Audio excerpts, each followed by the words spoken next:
Well, good afternoon and welcome back to a very rainy afternoon in Essex. We've had some very dry weather here and it's an absolute joy really to have some rain because we are the driest county in the whole of the United Kingdom, and sometimes we go for weeks and weeks without any rain, and when it does rain it's just a welcome joy really because all my plants are getting a jolly good soaking.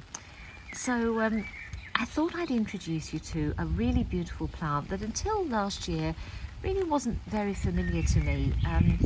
My dear father passed away last year in April, and when he passed away, I walked around his garden a few weeks later and I saw these gorgeous plants in pots just starting to come into flower.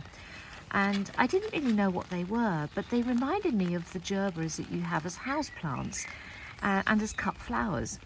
And when I looked into it more closely, I realised they were actually hardy. There's a new variety of Gerberas that you can buy now, and you see them in the garden centres, and they are actually completely hardy. In other words, you can treat them like a perennial, you can put them in your garden and they're going to come up every year. So these Gerberas belong to my late father, and I'm just going to give you a wonderful little view of them. We've got a gorgeous pink one here, which absolutely lovely, very, very beautiful, happy little daisy. Then we've got the same thing going on over here. These are a lovely, rich orange. And then just peeping out over here is the first flower of the yellow variety, just under there. Now this is the first part of their flowering season now, and so they will flower now from June to October. So at the moment we've got just a couple of flowers coming out here, but they are growing all the time. More and more stems are starting to appear.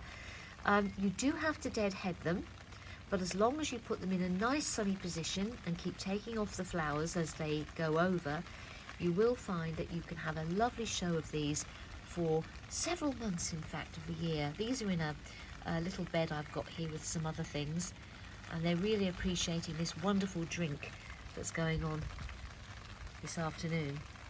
They like to be free draining because they're from a very hot country, so I tended to put them in number 3 compost, but these are actually outside. They've got some compost incorporated into them, but they're in a very dry area of my garden, and they're doing really, really well and appreciating that. You don't have to be worrying too much about them actually. They're very easy maintenance.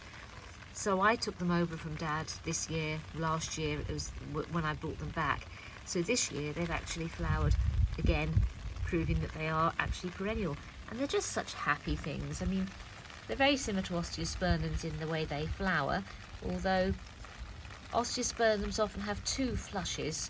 They often have flowers usually at the start of the season, and then they'll have a little rest, whereas these tend to flower all the time. I don't know which colour I prefer. They're all absolutely lovely. I think I'd probably say the orange ones. They're a lovely fiery orange. And so yes, I can highly recommend these. Very, very pretty, cheerful Gerberas, and lovely that you can have them flowering in your garden year after year. So they're a very, very cost-effective purchase at the garden centre.